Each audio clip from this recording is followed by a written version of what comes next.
All right, let's get started here. Welcome, everyone. Good afternoon. My name's Dan Sperling. I'm from University of California, Davis. I'm professor at the university and director of our Institute of Transportation Studies, which is co-hosting this webinar.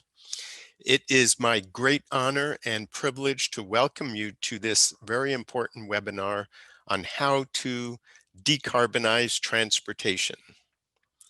So I actually, as a preparation for the webinar, we encourage you to use the Q&A button at the bottom of your screen. I'll remind you of that again later.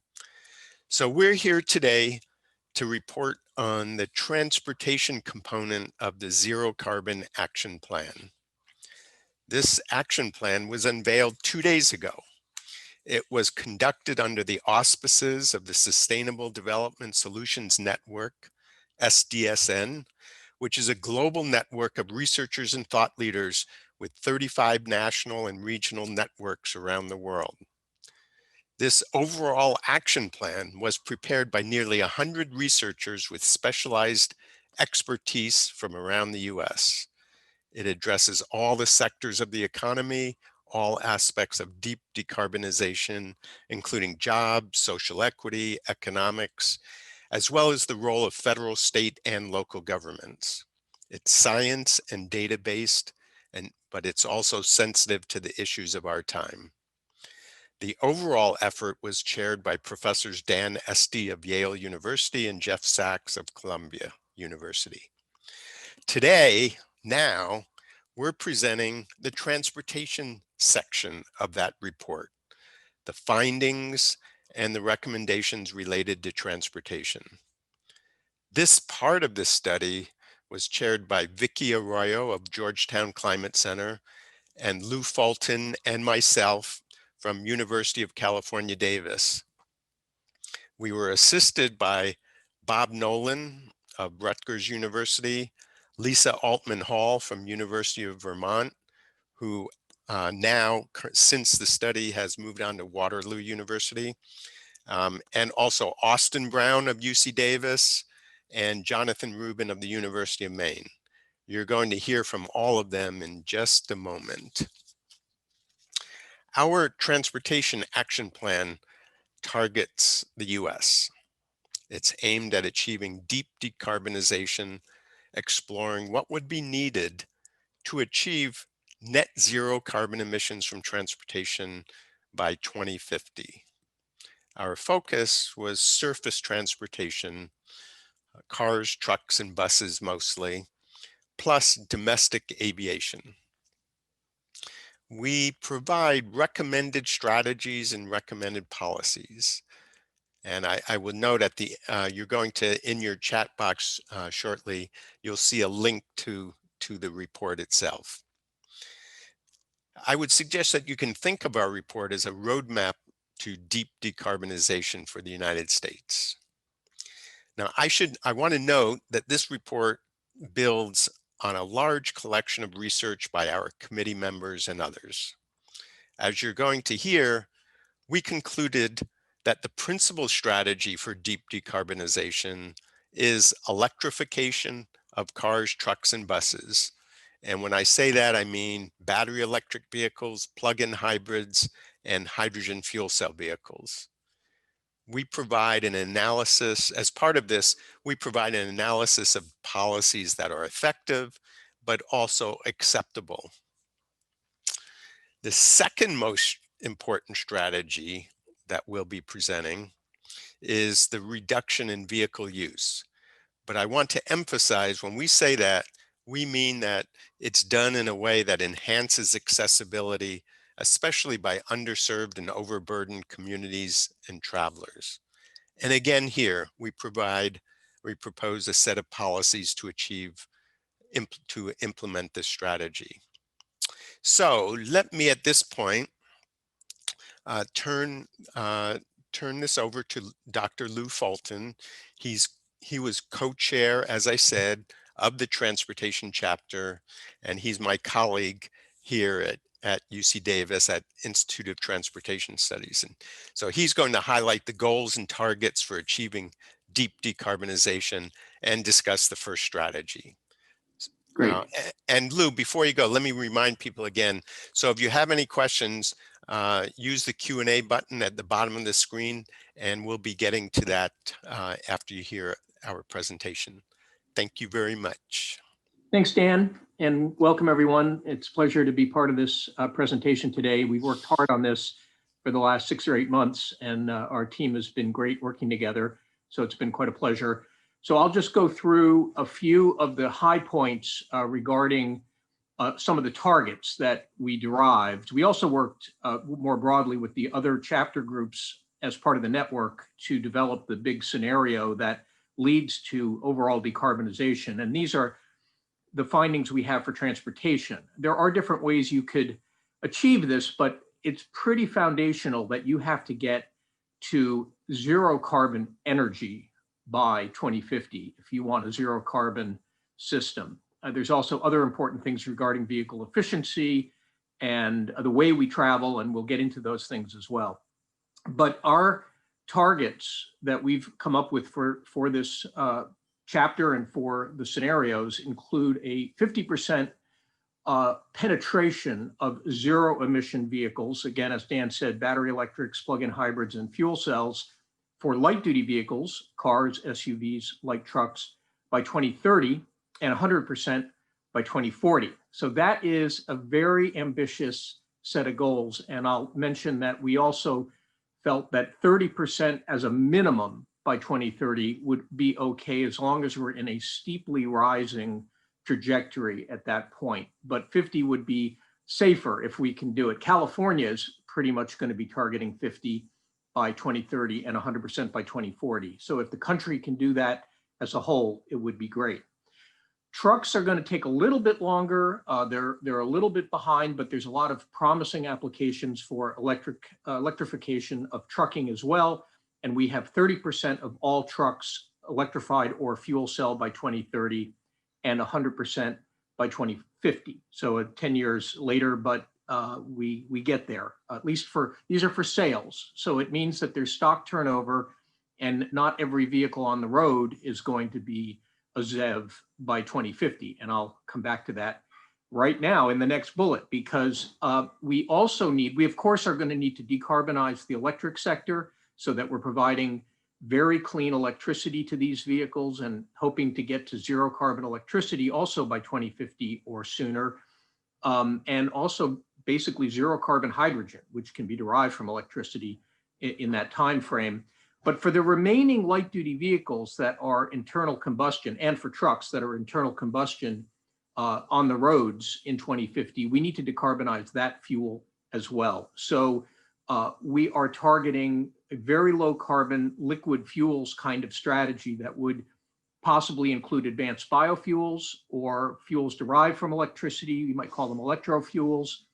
There's a few possibilities there. It is possible to have a well-to-wheel life cycle emission parameter for these fuels that is very close to zero. We, of course, have to also improve the fuel economy of vehicles as we go forward. It gives us incremental improvements, and it also, through the fuel economy policies that we have, can promote electrification. I'll come back to that in a second. We need to manage car and truck travel growth, and Bob Nolan will be getting into that after I'm done. And then we need improvements in air, shipping, and rail energy intensity and management of travel using those modes, especially passengers on air, I think is an area that we have things to say in the chapter. And we do target alternative fuels for those modes, although we don't envision necessarily being able to get to 100% zero carbon fuels in those modes by 2050. And that was not a high priority for this chapter to try to figure that one out. Next slide. I have control.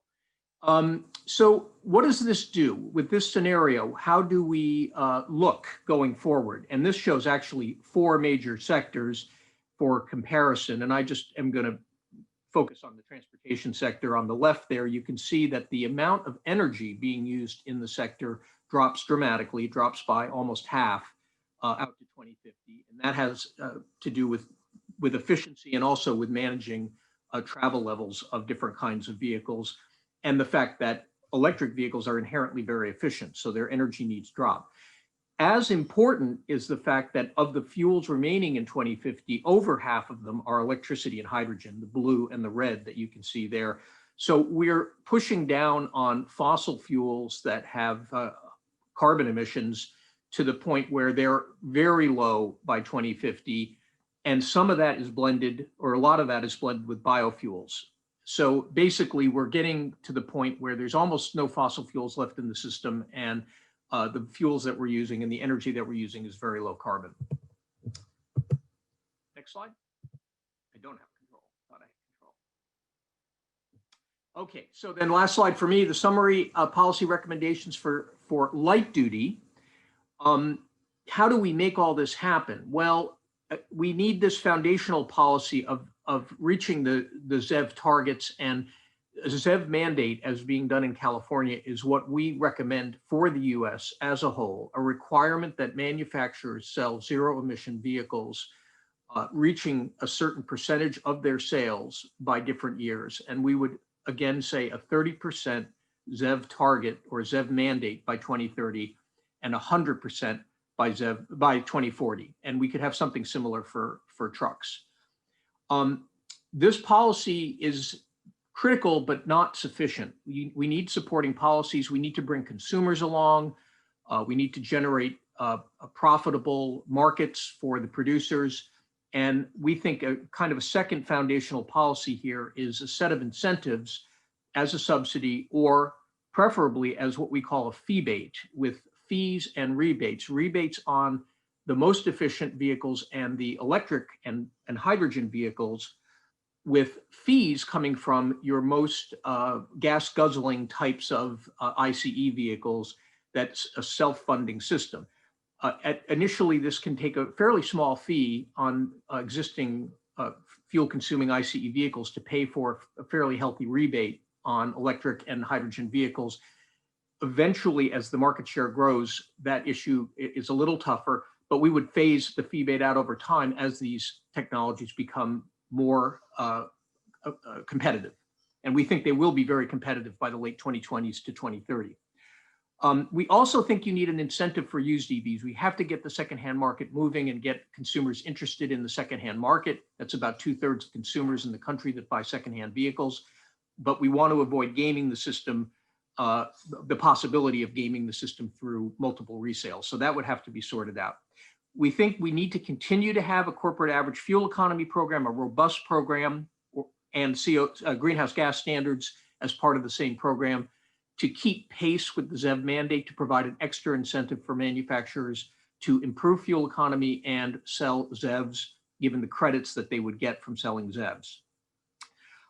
We certainly need to invest in charging infrastructure and hydrogen refueling to support the transition. Some of it will come from private investment, but we have to make sure that there are business models for that, and there will likely need to be federal investments to help support all that. And finally, the government fleet should be completely ZEV as soon as possible, and we would need to require that to demonstrate the buy-in to the program from the government itself.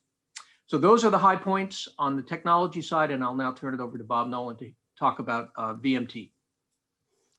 Okay, thank you, Lou, and welcome everyone. Next slide, please.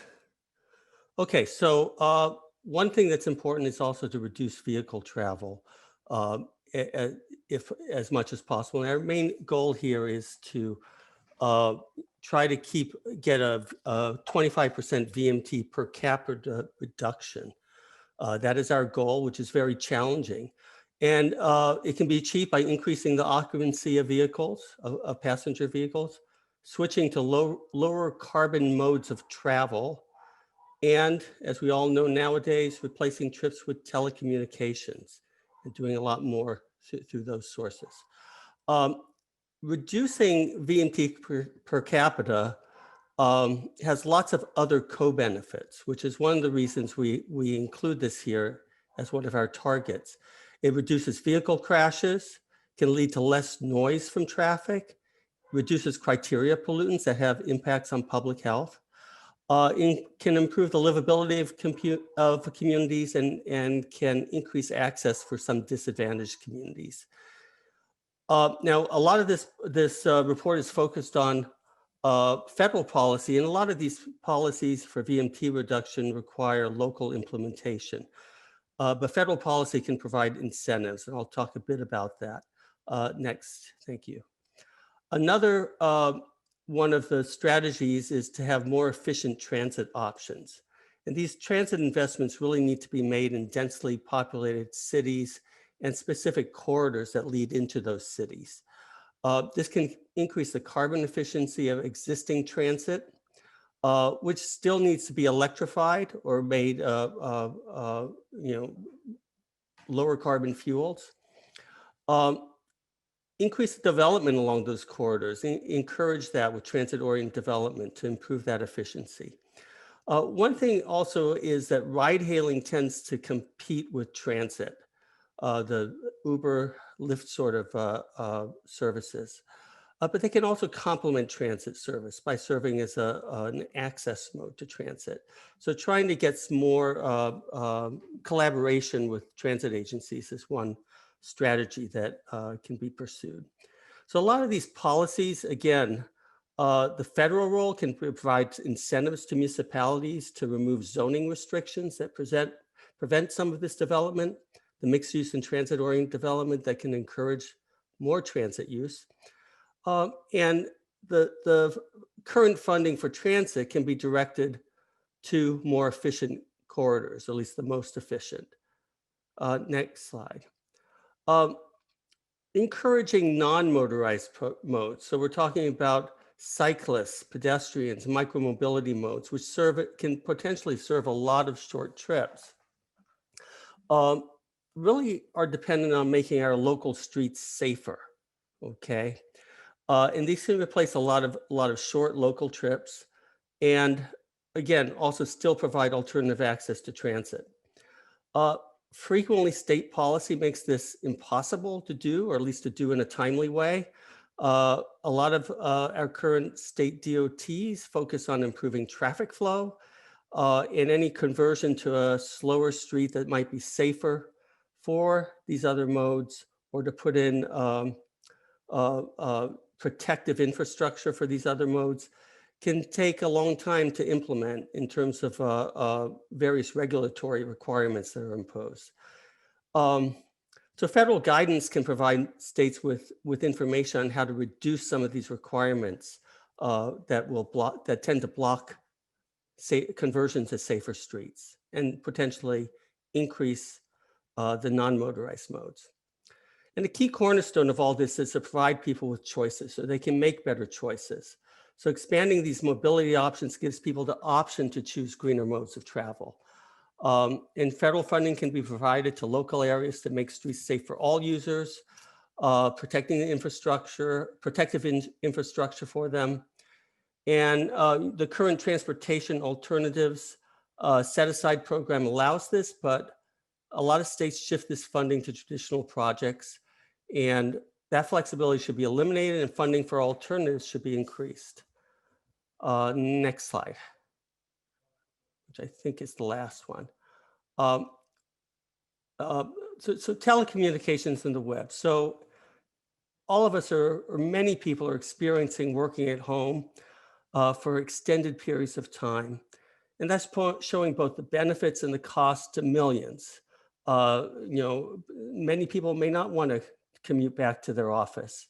So there is potential here to reduce work trips, perhaps reduce shopping trips by online shopping, reducing long distance business trips, which can have impacts on air travel, and even healthcare trips with telemedicine. So this offers an opportunity to increase access for many without inadequate transportation, but some also have inadequate broadband and hardware at home to really access these opportunities. So additional policy going a little bit beyond traditional transportation policy is to enhance broadband service, especially in those ex-urban and rural areas that do not have good connectivity. You could also provide employer tax credits to make to provide adequate hardware for employees who are working at home and have not really been provided with the resources they need to work effectively. And I think that's my last slide. Yes, and now I'll turn it over to Vicki. Thank you. Thank you. So building on those great presentations on the two primary strategies for the transportation sector needed to decarbonize the United States, which are moving to zero emission vehicles and providing alternatives to single passenger use vehicles, I'm excited to provide a broader overview of our top line policy recommendations. So as you heard, I'm Vicki Arroyo. I'm Executive Director of the Georgetown Climate Center and a professor at the Law Center.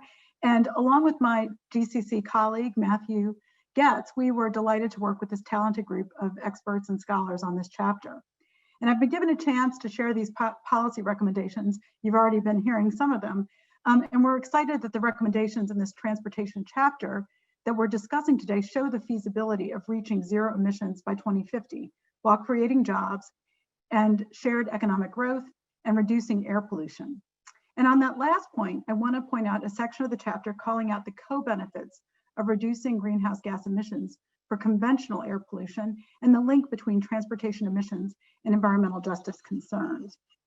In the transportation sector in particular, there are deep inequities around who has access to safe transportation options and who bears the impacts of air pollution. And these are rooted in policy decisions and a history of systemic racism in our country.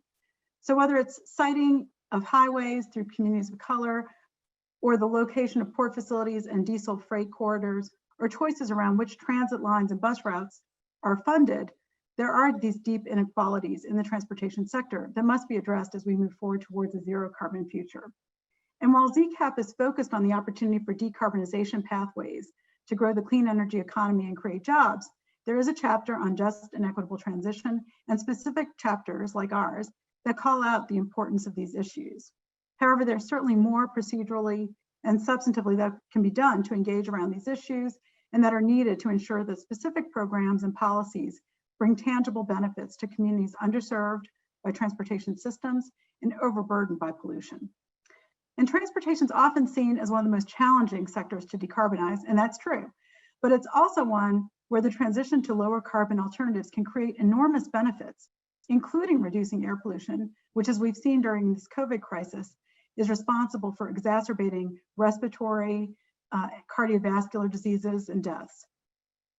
Improving access to jobs, healthcare, and services for mobility disadvantaged people is another opportunity, as you just heard.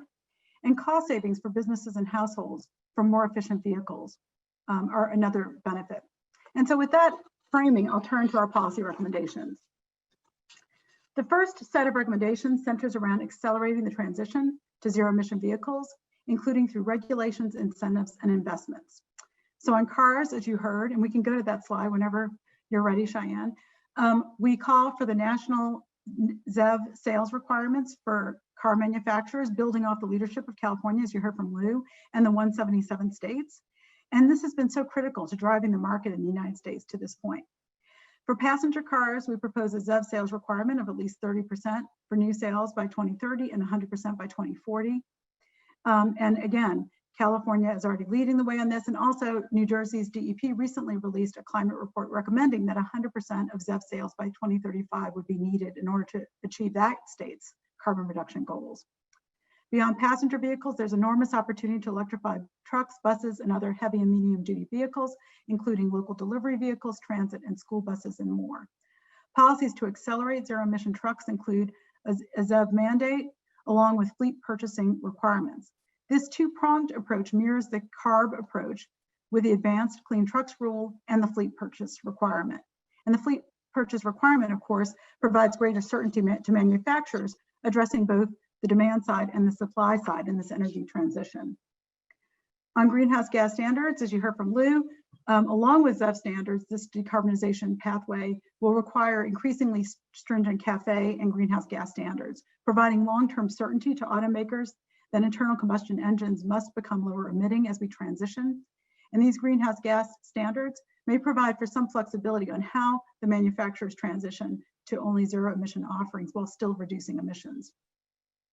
On incentives for ZEV purchases and investments in charging and fueling infrastructure, in addition to standards, it's critical that we enable the market through these incentives and investment in charging infrastructure.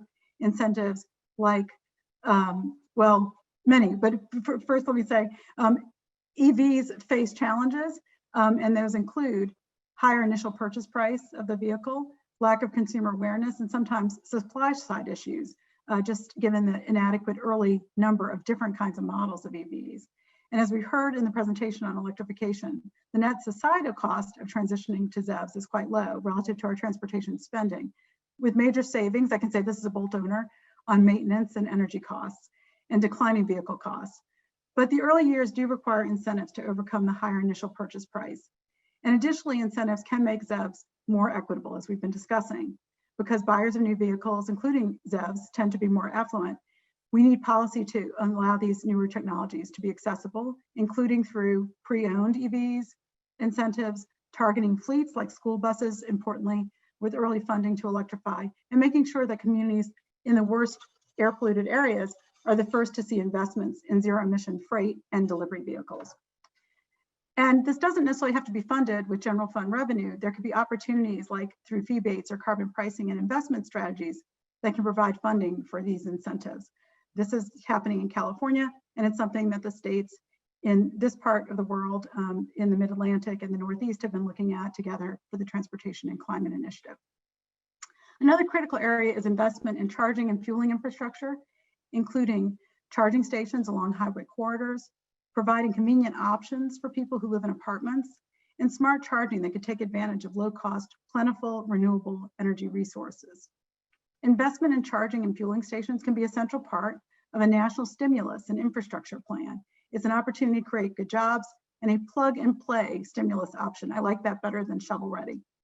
And this can build from the collaborations early that are underway across states, the West Coast Electric Highway, which has been going strong for years, the Regional Electric Vehicle Plan for the West, or Rev West as it's called, recent work by the Western Governors Association, chaired by Governor Kate Brown of Oregon, and our Transportation and Climate Initiative, which we're proud to facilitate here in the Northeast and Mid-Atlantic.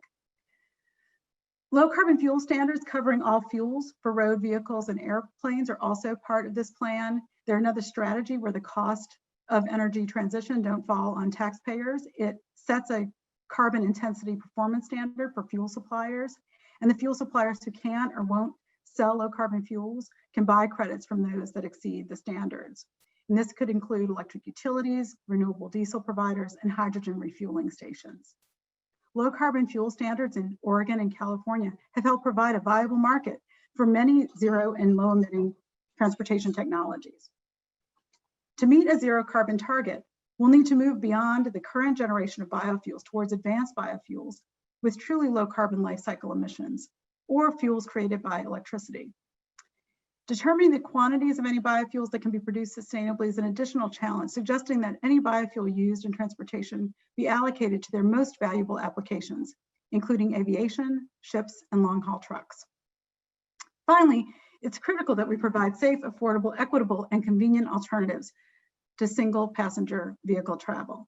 Increasing access for walking, bicycling, new micro-mobility modes, telecommunications, transit, pooled ride hailing services, and other low carbon choices can reduce VMT while creating major co-benefits. There are many policies to accomplish this, as you just heard from Bob, and a few policy priorities to reiterate include shifting federal transportation or stimulus funding from new highway capacity and lane expansions to things like bicycle, pedestrian, and other infrastructure that allows for more active transportation, and new micro-mobility modes, transit in dense areas of population, and public-private partnerships between transit operators and ride-hailing providers. Supporting local and state actions to increase low-carbon travel and investments, reduce single-occupancy vehicle use, and transit-oriented development is really going to be key, as local and regional governments, of course, have significant authority over these types of plans. And finally, adopting vehicle use fees and pricing policies to provide incentives and fund low-carbon alternatives. A price signal is something that's mentioned both in the main report and in this section, particularly over the long term. which can help drive investments and can be particularly effective when the funds generated by that policy are reinvested in providing for these alternatives, as we've seen in California, and again, as is under discussion in the Transportation and Climate Initiative's work on a regional cap and invest policy. One final consideration as we head towards 2050, and one that Dan has written so much about, is local policies that can ensure that automated vehicles will be electric and pooled and shared to make sure that we provide low-cost accessibility to mobility disadvantaged travelers and reduce the cost of travel to individuals in society, rather than allow for massive suburban sprawl, increased emissions, and more VMT. So in conclusion, these policies can help put us on a decarbonization pathway that will bring about significant economic savings, improved health, and more livable communities. And if implemented well, we can not only see reduced greenhouse gas emissions as a result of these policies, but we can also see greater access to those currently underserved by transportation, including in urban transit deserts and other rural communities that are affected by the lack of options right now. We can also curb air pollution, and we can create healthier, more livable communities for all. Thank you.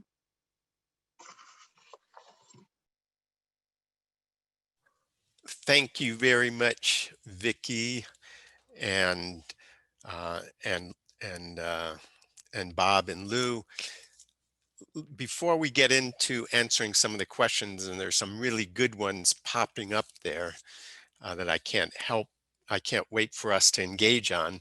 Let me first ask some of our other authors of this study a few questions to elaborate on part of what we've been hearing about. So let me start with Jonathan Rubin, professor at University of Maine. He lives up there in that quiet place of the country, very rural.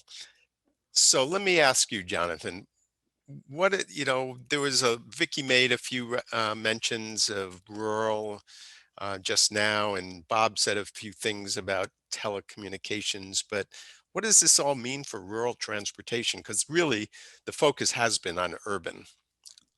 Well, thank you, Dan. And I think it's a really important question, because to get these ambitious goals, we have to bring along everyone. Everybody has to benefit. And that means decarbonization for rural communities, including car dependent, low income populations, and often aging populations in some of these rural communities. So that means one thing that's going to help is that there are more offerings. SUVs and electric trucks are coming. They're not here really in numbers yet. And longer range batteries, those will all help. We also need, of course, used lower cost electric vehicles are going to be very important for some of the communities where, as I was mentioned earlier, about 2/3 of vehicle sales are used. We really need low cost access to low cost electric vehicles. Used is fine.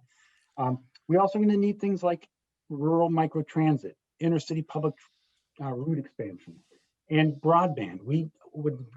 Telecommuting is wonderful. Telemedicine is wonderful. We want to give people options so they don't have to drive to a service center. That's one way to reduce VMT and improve quality of life. Rural areas really are different. I think and I believe that electric vehicles are viable, will become more viable in these areas. And we need to design public transportation differently for rural areas.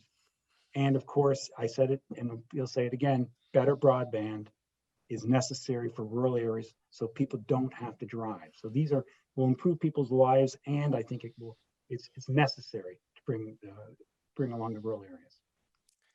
Thanks, Jonathan. I'd add, because what you said is very important in this time where we're trying to unify the country. And, one of the things, though, that I'd like to highlight is this idea of bringing some of these shared mobility ideas to the rural areas. The conventional wisdom is there's not enough density, not enough people, but I think that's not right. I think there's lots of opportunities.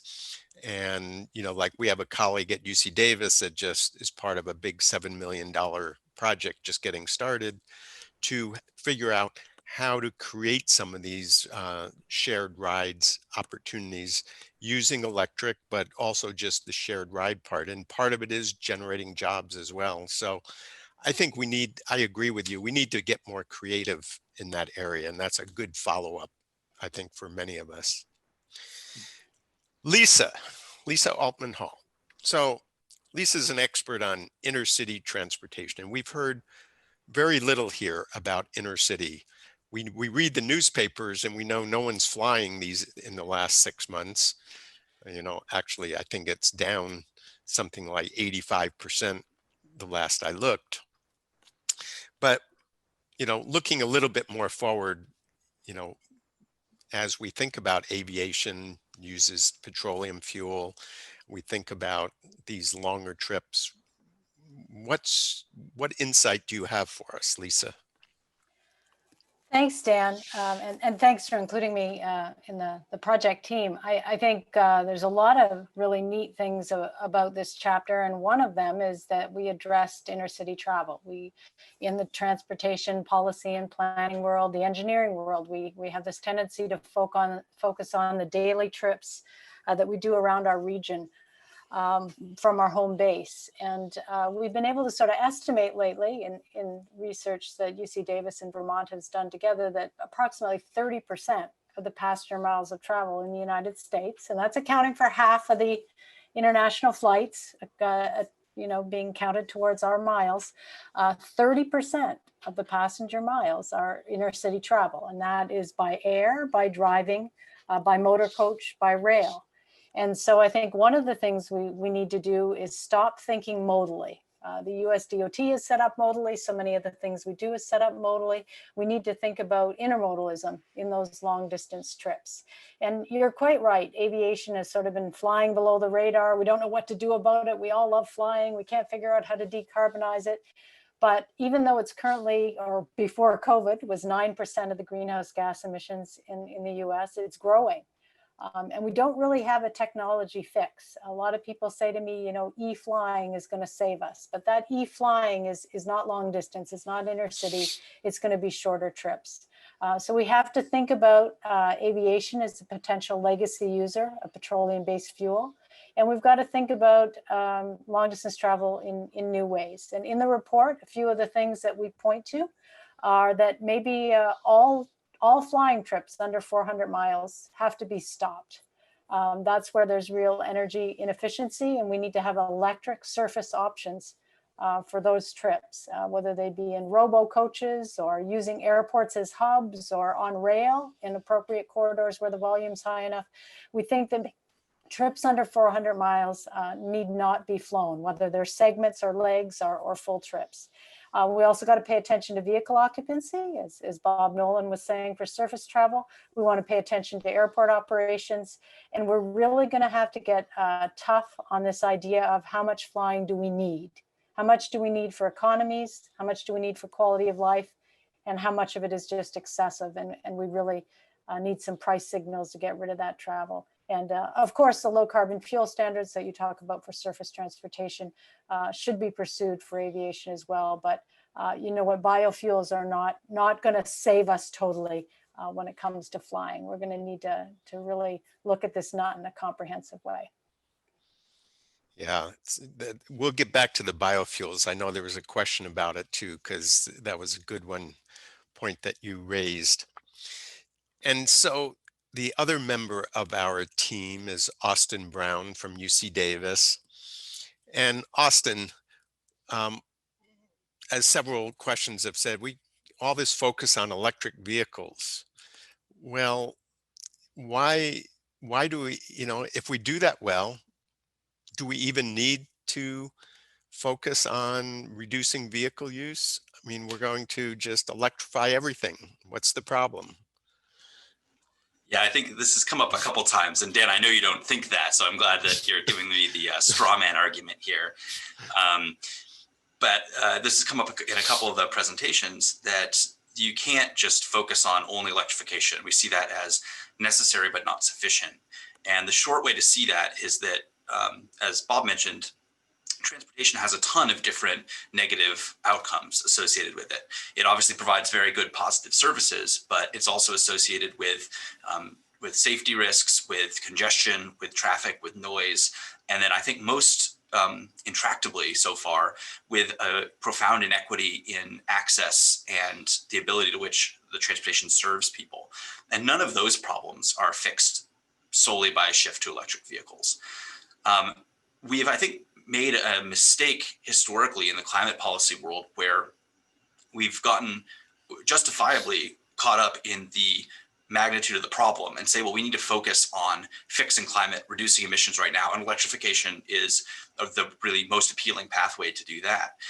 But the challenge is, if you try to do that and then say, wait, and we'll fix all those other problems later. Well, this is what we've been saying about all of those other problems for 100 years. And so I think we need to look at comprehensive solutions that actually address all of those problems head on. And then one other thing I'll add is that I think earlier we talked about these as co-benefits, right? So we say, well, we'll reduce emissions, and then the co-benefits of VMT related policies are that you can get health benefits and congestion benefits and safety benefits. Well, when you look at the monetization of those policies, the ones that can help manage VMT by increasing transportation choice, it's the climate that actually turns out to be the co-benefit. The value of health improvements, the value of congestion reduction, of the lot of not having loss of life through traffic crashes, the value of those things is enormous. And even though climate is itself an enormous benefit, it starts to look like the co-benefit when you look at the magnitude of all of those other things. So electrification is essential. You actually just cannot get to the kind of low carbon scenario that we're talking about without it, full stop. But it's not sufficient. You absolutely have to take the broader set of policies into account to take an equity first approach to improving the transportation system. Thanks for those insights.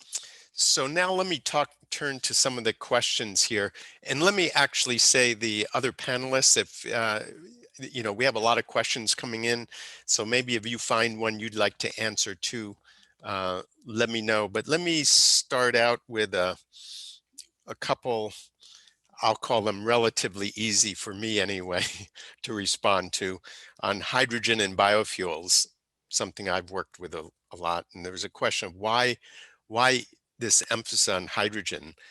And the reason is because we're expecting that hydrogen will be made from renewable sources, not from natural gas. And there is, just like battery costs have come down tremendously and solar costs have come down tremendously, there's a lot of reason to think that the production of renewable hydrogen will come down as we invest more and scale up. So that is the essence of that. And then the biofuels question, and maybe someone else might want to add into that, is that our first priority is waste materials for biofuels. Maybe Lou might want to add to this. The first priority is waste materials to make biofuels, but that is relatively limited. And so then the question will be, can we get other biofuels, produce it from other sources, from cellulosic? It hasn't been very successful. And so, Lou, do you want to add to that? Sure. Yeah, I mean, we see biofuels as part of a broad strategy, especially as a couple of us have mentioned, there are going to be internal combustion engine vehicles and aircraft that run on liquid fuels for a long time, even if we have a rapid transition to selling ZEV cars and trucks. We have to decarbonize that liquid fuel, but biofuels are an imperfect way to do it, for sure. And even advanced cellulosic biofuels don't get you to zero. And it really depends a lot on the land use effects and a bunch of other things that are very complex. They're also expensive. And so far, we haven't been able to scale up advanced biofuel production anywhere. And we're not really clear on the volumes. First of all, you need high volumes to get the cost reductions, but we're not really clear on whether the feedstocks available will support, billions and billions of gallons of that. And so that's ongoing research, really. There's also the possibility of making liquid fuels that are carbon neutral by capturing CO2 from the air and using electricity to produce liquid fuels. It's just even more expensive. And right now we're talking about $20 a gallon types of stuff, but eventually that may become affordable in the, let's say, 2035, 2040 timeframe. So there's possibilities, but it's really just secondary to trying to transition as much as we can to electric transportation. But let me emphasize one thing you said. For aviation, almost certainly for over those 400 miles that Lisa was talking about, we need some kind of liquid fuel, maybe hydrogen, but that's going to be real kind of challenging. So we do need biofuels. So this is a case where we need low carbon biofuels. And so, you know, a focus of policy and R&D and investment is really important for that, right? And Dan, one policy addition to that that I think is embedded in your response is we've mentioned briefly the need for an LCFS-like policy. That's because it can, if set up right, reflect all of those concerns. So you can set it up to encourage lower carbon hydrogen and encourage truly low carbon biofuels rather than just sort of hoping that they materialize. So that's why we think of that LCFS-like policy as really fundamental to getting to a good biofuel outcome for that remaining liquid fuel demand and getting to lower carbon hydrogen for any long haul trucks or other fuel cells in the system. And let me highlight that low carbon fuel standard idea for people that are not familiar with it, that this is something California and Oregon have adopted, and it's something that has gotten attention at the federal level. It was endorsed as part of the House Select Committee on Climate Change by the Senate Democrats plan. So a national LCFS is definitely a serious proposal that is being considered, and our group is endorsing that as a good policy instrument.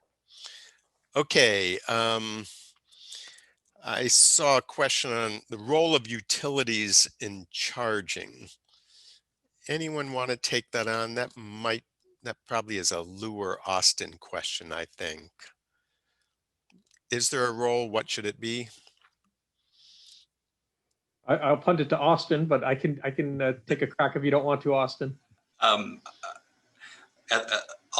try to maybe give a quick answer that you can build on at the risk of talking too much. So I think there's absolutely a role, that much is clear. The question is where the handoff is going to be, and we're seeing some interesting experimentation going on. So do the utilities do everything? Do they build upgrade the infrastructure and then build the actual charging infrastructures as well? Or do they really just do the make ready, basically to get the, from the distribution transformer down to the actual charger ready for that power, that demand that's needed? They'll absolutely have a role in there. The question is exactly how much. And then there's also big questions that need to be answered about how you handle that, because if you just install all that equipment and then rate base it, basically putting it into the rates of the utility payers, there's worrying effects on non-EV owners who don't benefit from that charging but are essentially paying for it. And so you can't put too big of a cost amount into the utilities under our current utility model, where you would then lead to sort of unfair cross-subsidization. Now that starts to become less of an issue once you get used vehicles out there and get much more widespread EV adoption. But there's definitely a role, at least in terms of integrating and managing the demand, worrying about things like demand charges for DC fast charging, which is a really big cost component. And then eventually, and I saw one of the other questions was about EVs and resilience, eventually supporting integration of the EV as a grid asset. So being able to charge the vehicles when there's surplus electricity and potentially using them as storage assets that benefit the local grid. Okay, I think I have a question. I think this is for Vicky. I think it's a fascinating question. It says, will these recommendations that we're coming up with require institutional transformations, or can present government agencies handle it as they are today? Wow, that is a great question. I mean, they certainly require political will more than we've seen today. And I think, on the regulatory front, as we've seen, while there might be differences in opinion about how the court cases are going to play out, if we return to an administration that wants to use the Clean Air Act authority, I would say that California, is time and time again, shown that they can lead the way. And if the federal standards could be harmonized again, we can actually drive those emission reductions with some of the current authorities that we have on the books.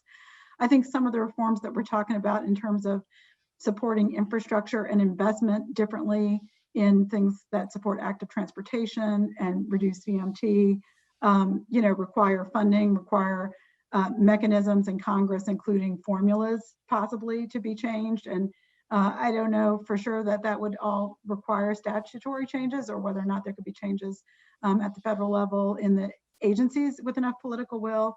I think there were already laws in the books that looked at before, incorporating more of a greenhouse gas metric in the considerations about investments in the infrastructure. So, we see this kind of seesaw back and forth, but there's certainly a lot that you can do with existing authority if you have the political will to do it. I will say, though, we've encountered, some of the challenges for the states, for example, on electric vehicle use are things like consistent signage that allow for electric vehicle signage to be up there on highway signs, which is actually a statutory matter, believe it or not. Also, the lack of charging stations along the highway right of way, which is also precluded.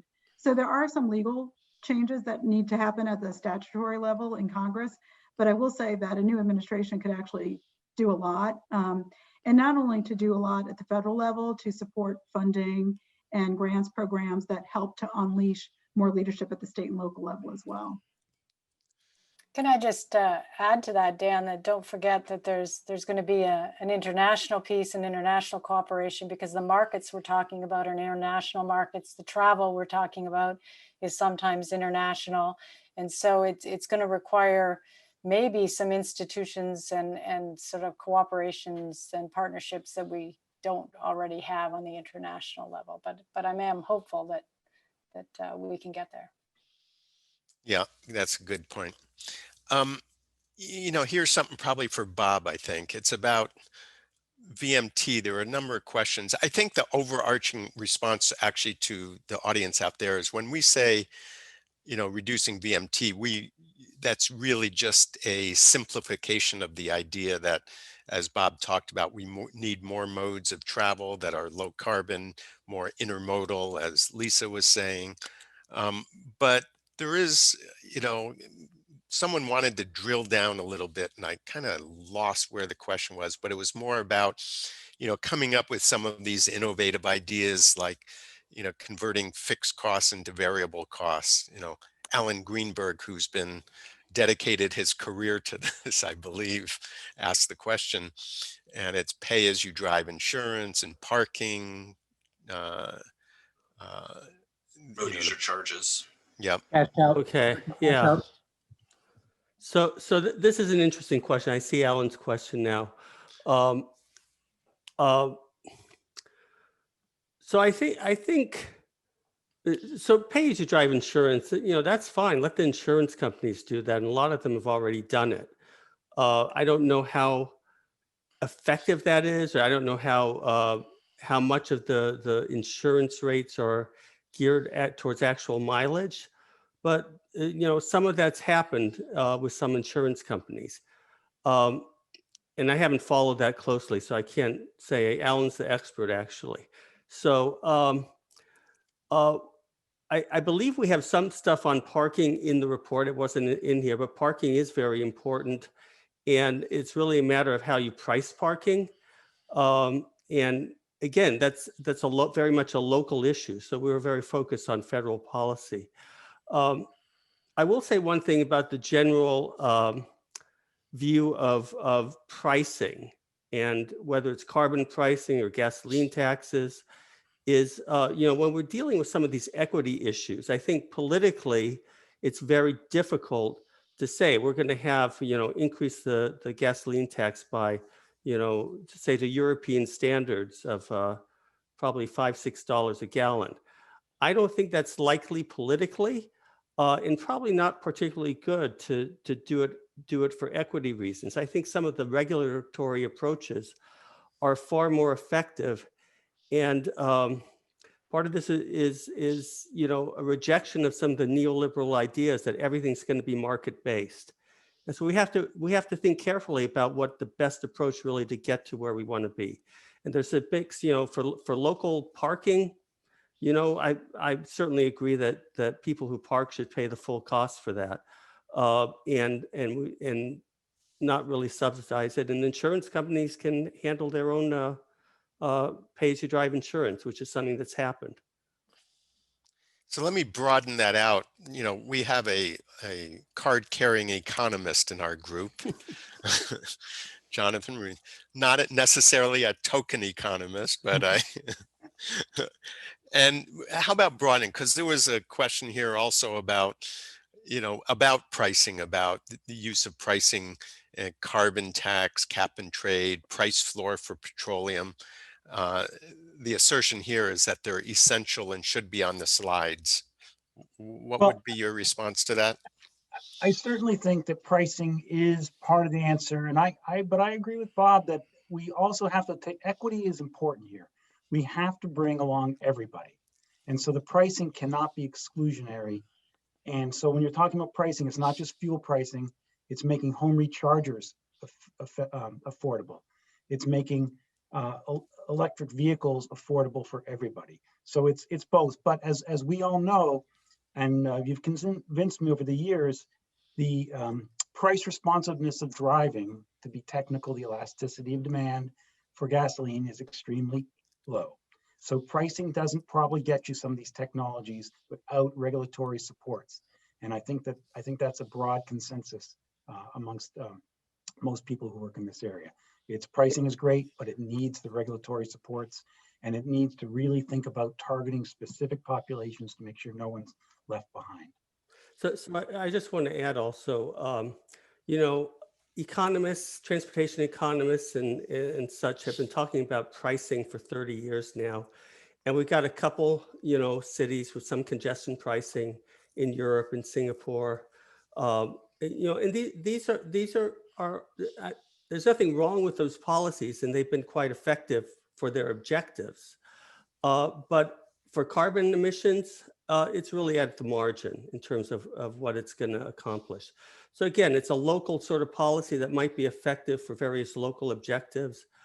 The other element here is people talk a lot about the problems of the gasoline tax as we go to electrification, and we're not going to have the revenue and such.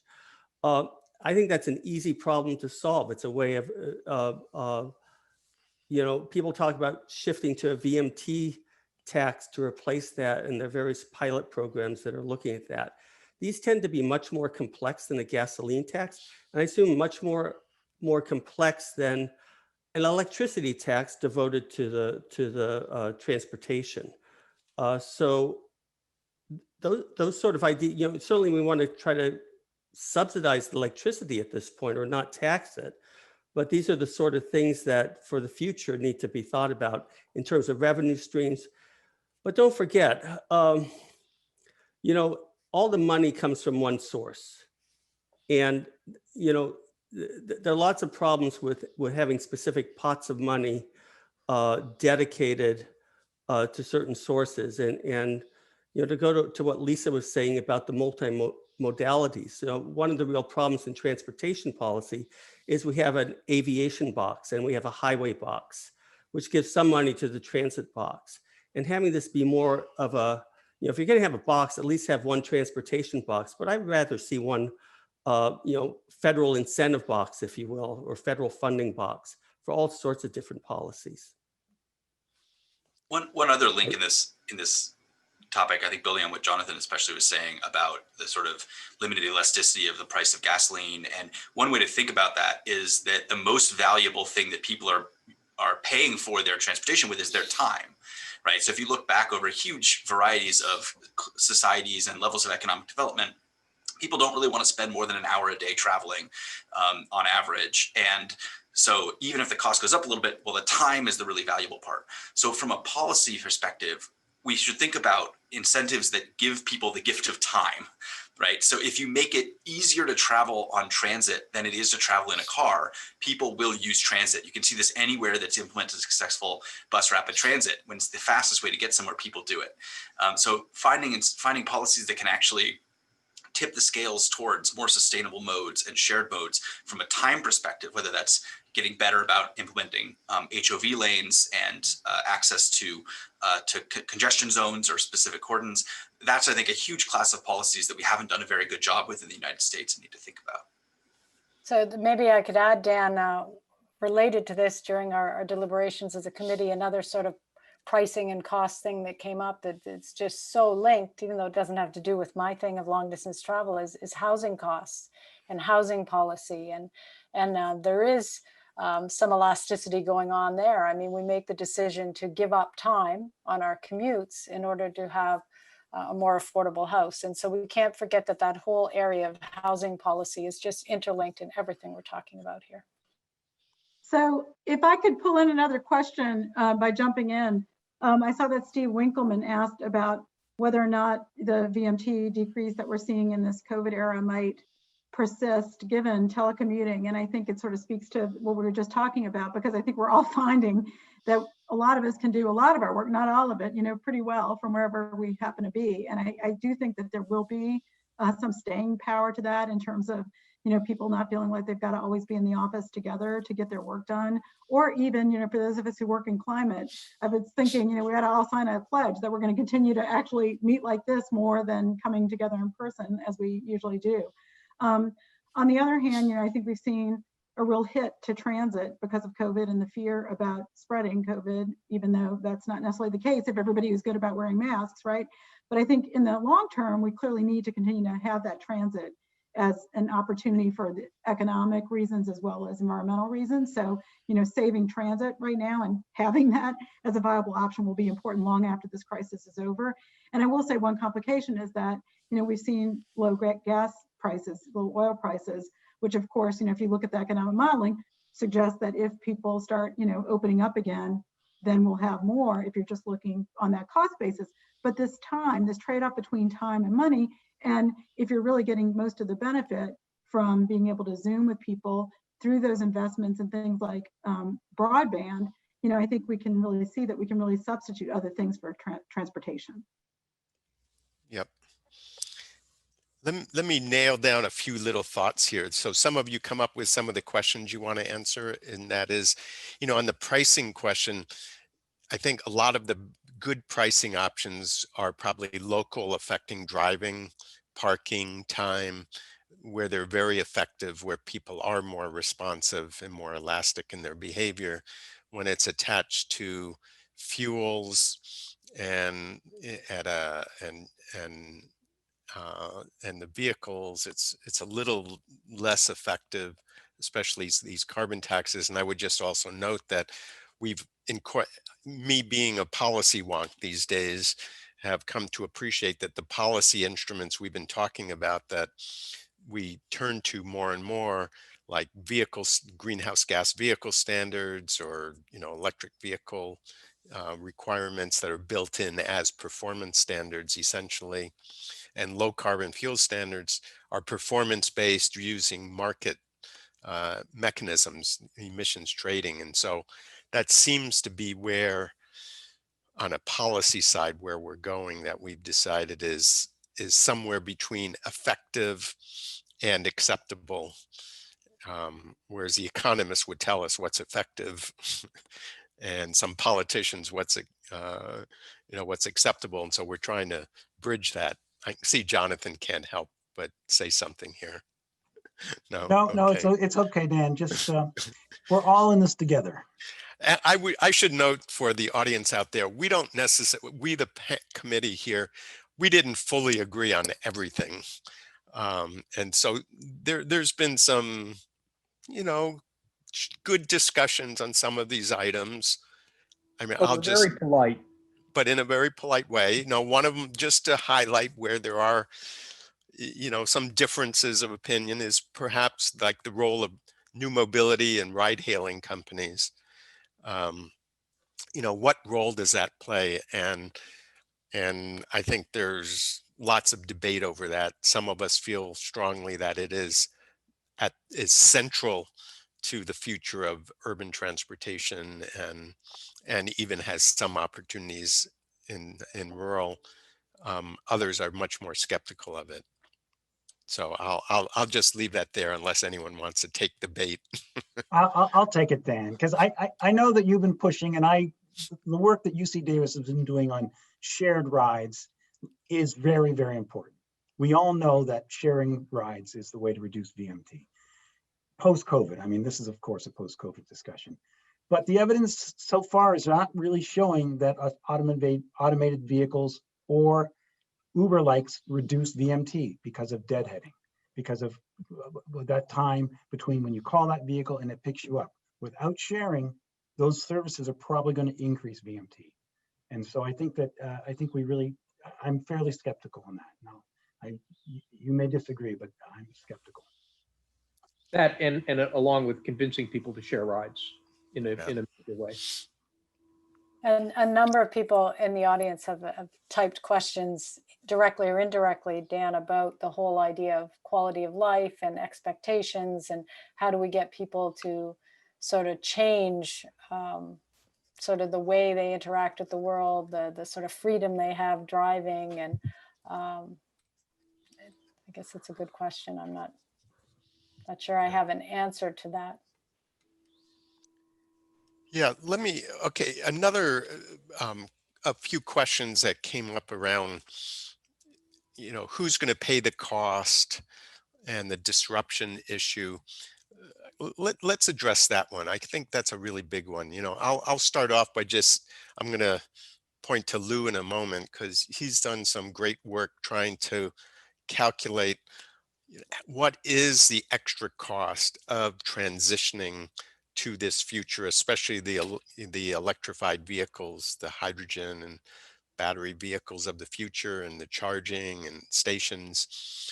And then let me turn it, and then anyone else, maybe Austin, about what does that mean in terms of job disruption and community disruption. So Lou, why don't you say something about that? Well, as far as costs go, and there was a question just posed, popped up from Alan Schaefer about kind of wondering how I came up with low carbon fuels being expensive.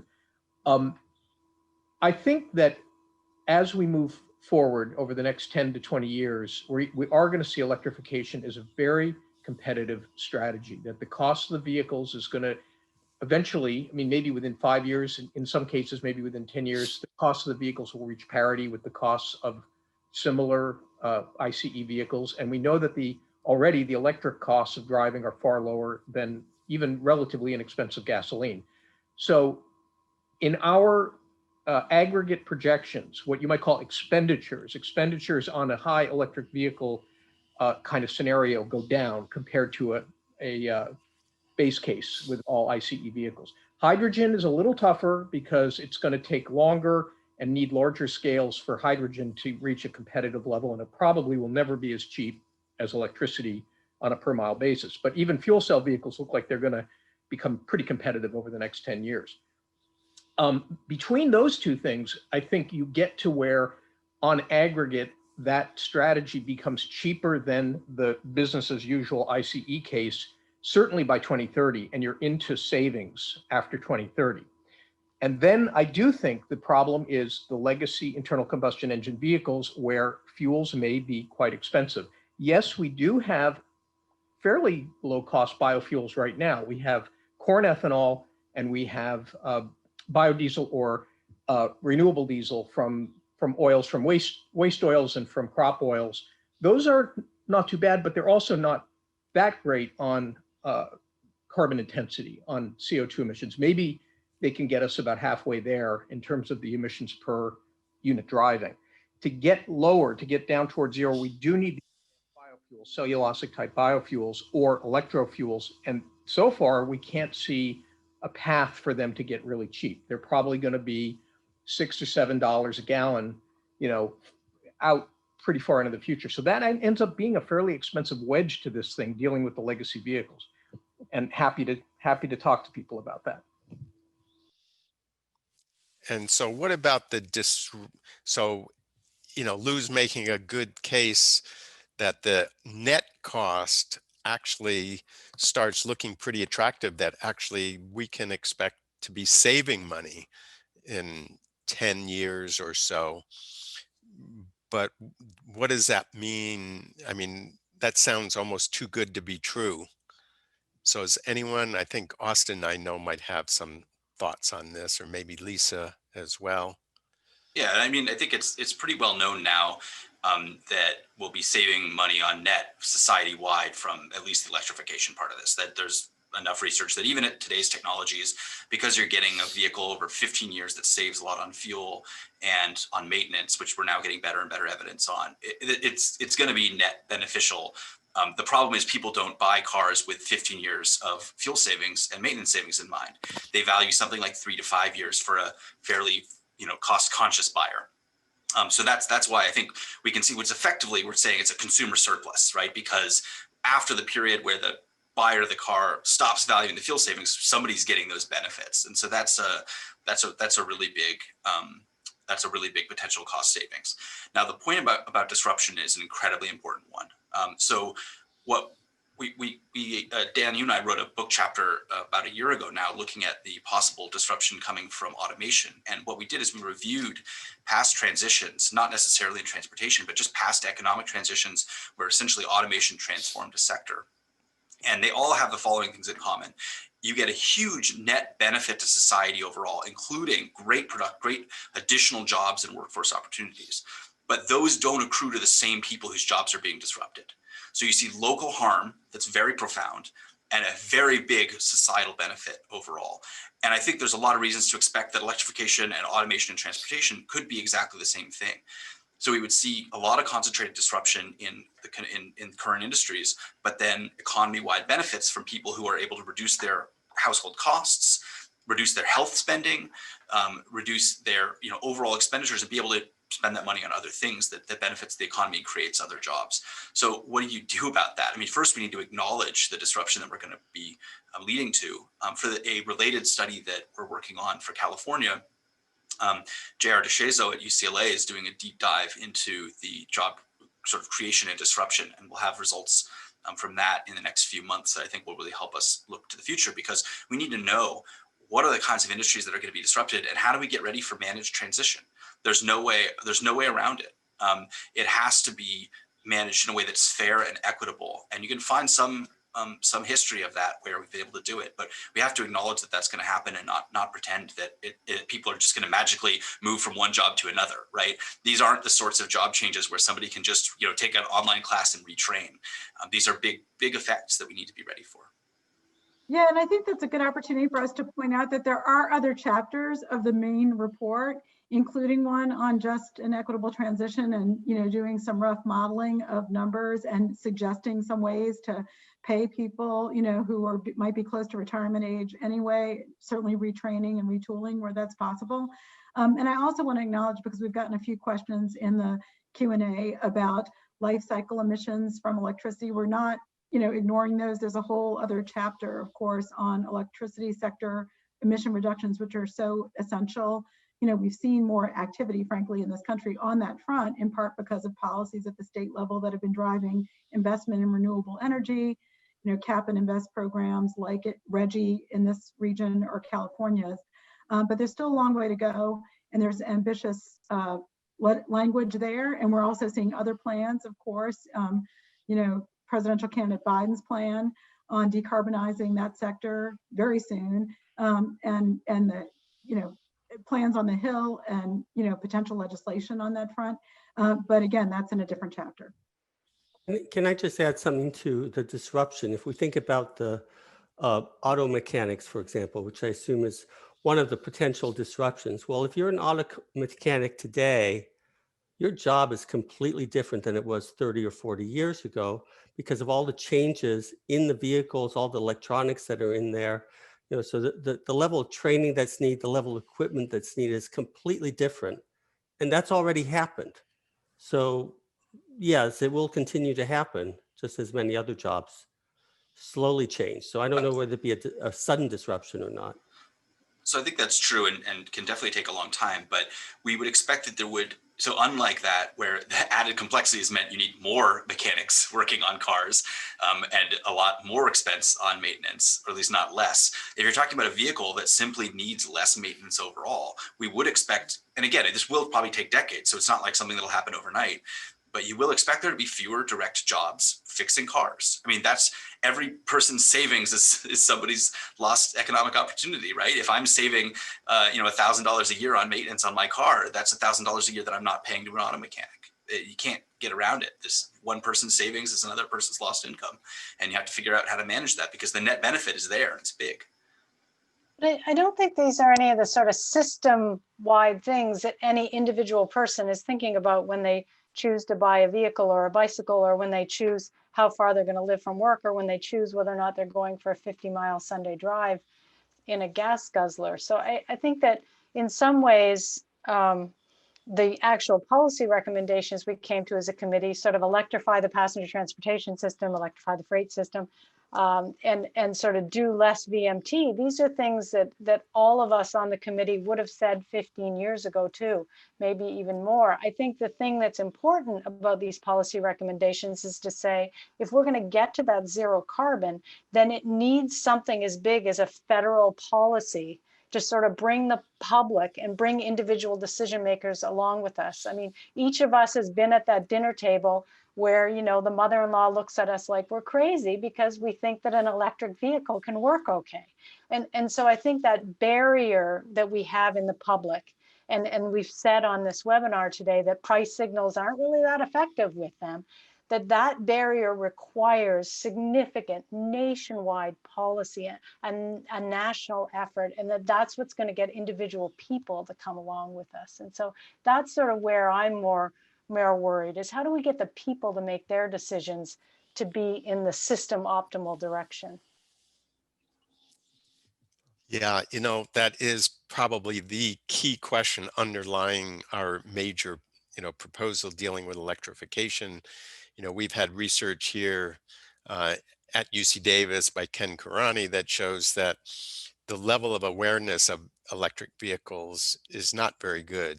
Something like 20% of the people of the car buying public really has some understanding of what an electric vehicle is, what are the models that might be available. And, that means another 80% don't. And if you talk about plug-in hybrids, they're almost completely clueless. And so, and it hasn't, the worst part of that is that the level of awareness, even in California, has not changed much over the last few years. I mean, we're immersed in it, this group of people, but, most of the people are not. And even in the car buying public. So, what Lisa says is so critical. And, a lot of our strategies are focused on the industry side, but we do need the strategies on the consumer side. And Bob did talk about incentives, and Lou talked about incentives for drivers, making those more prominent. There's a lot of different ways that we can go about that. So that is fundamental, because just to be clear, the country as a whole, we're at a few percent of new car sales being electric here in the US, and now we're talking about 30% in 10 years. That's a huge leap. I mean, it is encouraging. You look at Europe, where they're actually coming out in a different way. They're not using a ZEV mandate. They're using very aggressive greenhouse gas standards, and there were a couple of questions about that. But they're doing it so aggressively that the only way the automakers can meet it is to sell electrics. And so they price them in a way, they do internal cross subsidization to make them available. So there's a lot of nuances here. And I guess this report should be seen as a first step in laying out a roadmap. And we need a lot of follow-up, both on the policy side as well as the research side, to actually make that roadmap more real. Yeah, I would just add that, some other places actually have done mandates too, right? That people will just not be able to drive ICE vehicles, and California's set that out now. It's hard for me to see acceptance in a country like ours, where right now we're having a hard time asking people to wear a mask to save themselves and other people from a pandemic. So, I think that what you're seeing is the kind of push-pull of that really aggressive trajectory that we need to be on, and the fact that we're trying to bring, you know, just our own culture and sense of like what is going to be feasible in the United States on what timeline. And I think some of the actual modeling from the Maine report suggested that we should be on an even more accelerated timeline than where we came down on ZEVs in the near term for all the reasons that we're talking about.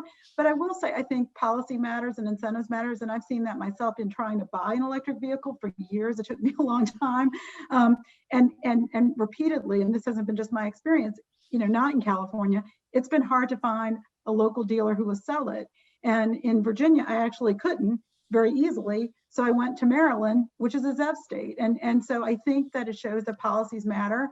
The dealers have to care and really try to push these vehicles. Often they try to dissuade you from buying it when you get there. You know, there's so many other obstacles.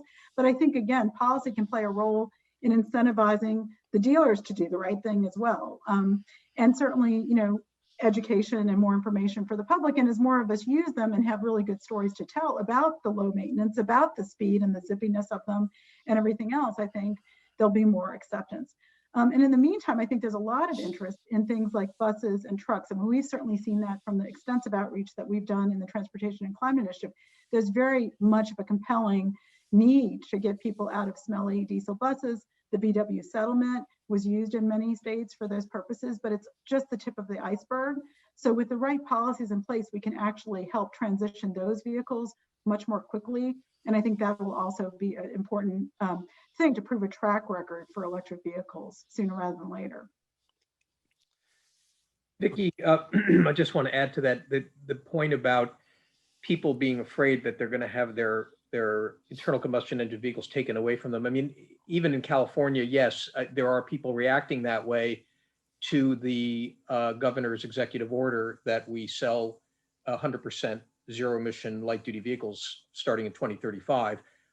And that is a confusion. I mean, no one is going to take anyone's vehicle away from them. We will just limit what is sold from 2035 on to zero emission vehicles, and other vehicles will still operate.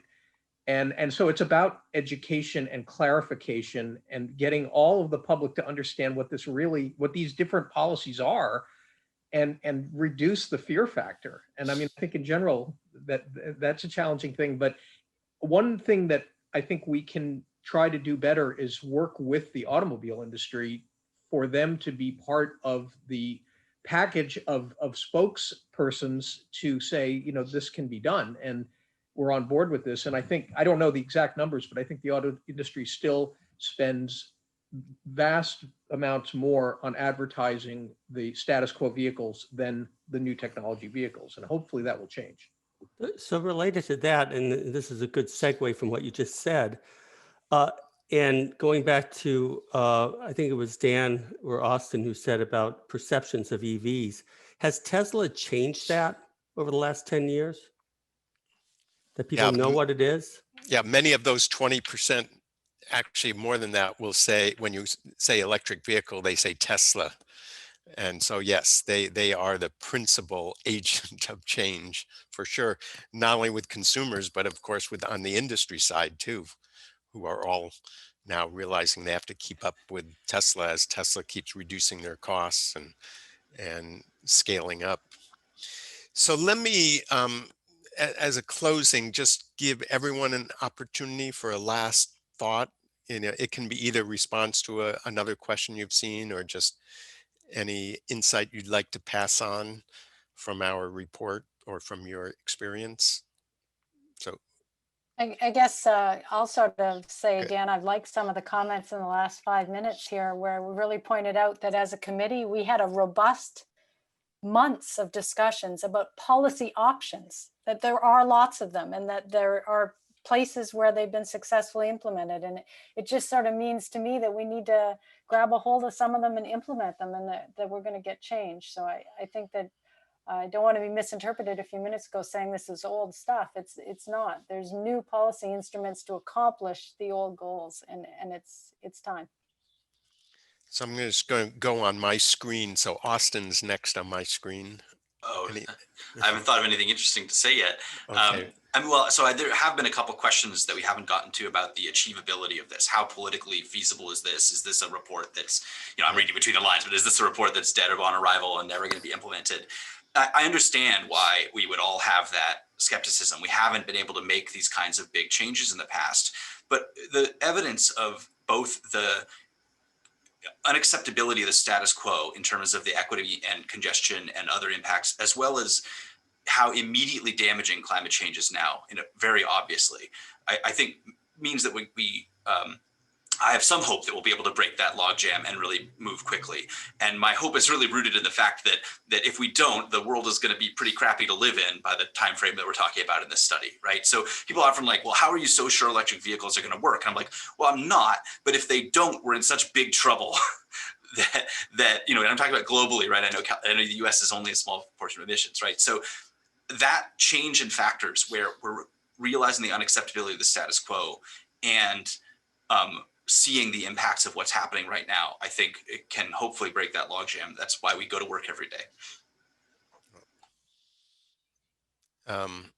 Lou, are you waving I'll your build hand? on that. I like what Austin said, and we are in the world, and the world is moving along, and basically Europe, China, and countries like Japan, Korea, they are pushing very hard now on the levers to electrify and get to other kinds of new technologies.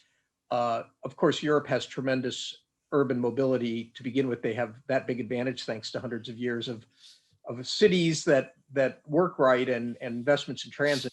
But on, let's say, electric vehicles, you've got Norway leading, and they're over 50% sales share now. They've got a huge number of different policies that make that happen, but other European countries are coming along as well. And it builds the industry, it builds volumes, it makes things cheaper. And I think, the US needs to be part of that and needs to be part of helping the world transition to these technologies. And I really hope that we really get moving on that. And then I'll just say one specific thing to a couple of questions that we haven't quite touched on. I mean, how do hydrogen vehicles feature? And I do think that hydrogen is an important energy carrier. It's really the alternative zero emission energy carrier to electricity. And I think we're seeing enough technical progress on fuel cell vehicles that they can play an important role, and they are being turned to play a more important role, especially for trucks, but it can also be for cars in Europe, in China, in Japan. And I think now in California, there's an increasing awareness that maybe electric vehicles are not going to serve everyone's needs. And there may be plenty of cases where hydrogen vehicles can do as well or better because they tend to have longer range. They have the quick refueling time. Even if they're a little more expensive, they may have other benefits that really matter to a lot of consumers and fleets. So we're involved in that. We're trying to see where everything fits, but we want to keep all those options on the table. Thank you, Lou. Vicky? So like Dan, I spent a lot of my time working at the state level, but just on this side of the continent. And it is really both rewarding and difficult, right? And it's hard to do these policies at the state and local and even regional level without federal support and partnership and ideally leadership. So, I think the most important thing that all of us can do is vote for leaders who really care enough to really prioritize decarbonization.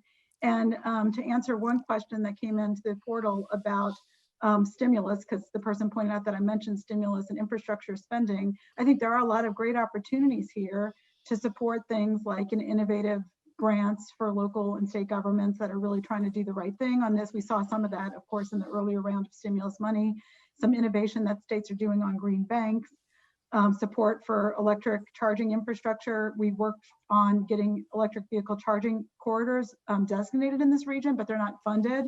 So, there's so much that can be done. And you could look at the infrastructure bills that were making some progress this past year in Congress. And also you can look at what's happening in Europe, to Lou's point, the Green Deal and what they're talking about, very ambitious policies to try to move the needle on this important sector. Yep. Good points. Bob? Yeah, I was just, I'm stuck on the disruption topic. And, yes, converting to 100% EVs might be perceived as disruptive, but I still think about all the disruption that's happened and is happening. So we think about all the new modes of transportation from Uber and Lyft. and now to all the micro-mobility modes that have happened in the last 10 years. They've all been somewhat disruptive to our cities. And now we have, street closures that have seemed to have been implemented fairly quickly. And so there's lots of disruption all the time. So I'm less concerned with worrying too much about future disruption. And there will probably be other disruptions in the next 10 years, and some of it's from climate change. And Jonathan, bring us home. I would like to say, I mean, following up, I think on what Vicky was saying and some questions in the chat about stimulus because of COVID, I think this is an opportunity for the investments. And I think we as policy folks ought to be keeping jobs foremost in our minds. What enhances job opportunity benefits to people? The rural parts of the country, at least that I know of, don't have that creative mobility. There's a limited access. So I think we need to keep emphasizing the benefits and bringing everybody along. And I think this is the way forward. Great. Thank you. So thanks to our great committee. We just had a wonderful time putting this report together. It was intense at times, but lively, and I think we all learned from it. And hopefully it's making a contribution as we go forward. And I would say that, emphasize here on the slide, you see there are some other chapters in the report on buildings, on equity, and so on coming up for webinars. If you want copies of our report, it was in the chat box, but you can also get it. Go to the website at our Institute of Transportation at UC Davis. I believe Georgetown Climate Center has it posted on their website, and it's probably pretty easily accessible through Google now, or a browser, to be more politically correct. So thank you, everyone. And, good luck to all of us. Bye. Thank you, Dan. Thank you, Dan. Thank you. Thank you. Bye. Bye.